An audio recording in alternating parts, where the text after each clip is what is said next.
உணவுப் பொருள்களை வீடு தேடி கொண்டு வந்து கொடுக்கும் சொமேட்டோ, ஸ்விக்கி நிறுவனங்கள் மூலம் மதுபானங்களை ஆர்டர் செய்து வீட்டுக்கே கொண்டு வந்து விநியோகம் செய்யும் திட்டம் விரைவில் அறிமுகப்படுத்தப்படும் என தகவல்கள் தெரிவிக்கின்றன.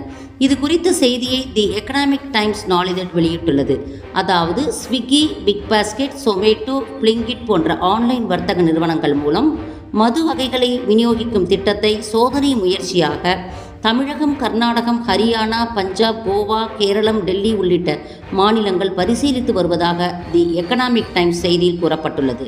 முதற்கட்டமாக குறைந்த ஆல்கஹால் கொண்ட மது வகைகளான வைன், பீர் போன்ற மதுபானங்களை விநியோகம் செய்ய திட்டமிடப்பட்டுள்ளதாக கூறப்படுகிறது. இந்த திட்டத்தை செயல்படுத்துவது குறித்து விதிமுறைகள், கண்காணிப்பு மற்றும் எந்தெந்த கடைகளில் இருந்து விநியோகம் செய்வது என பல்வேறு விவகாரங்களும் விரிவாக அலசப்பட்டு வருகிறது. இதனால் நேரில் கடைக்கு சென்று வாங்கும்போது ஏற்படும் சிரமங்கள் தவிர்க்கப்படலாம் என்றும் கூறப்படுகிறது. தற்போது ஒடிசா மற்றும் மேற்கு வங்கத்தில் வீட்டுக்கு கொண்டு வந்து மதுபானங்களை விநியோகிக்க அனுமதி உள்ளது குறிப்பிடத்தக்கது.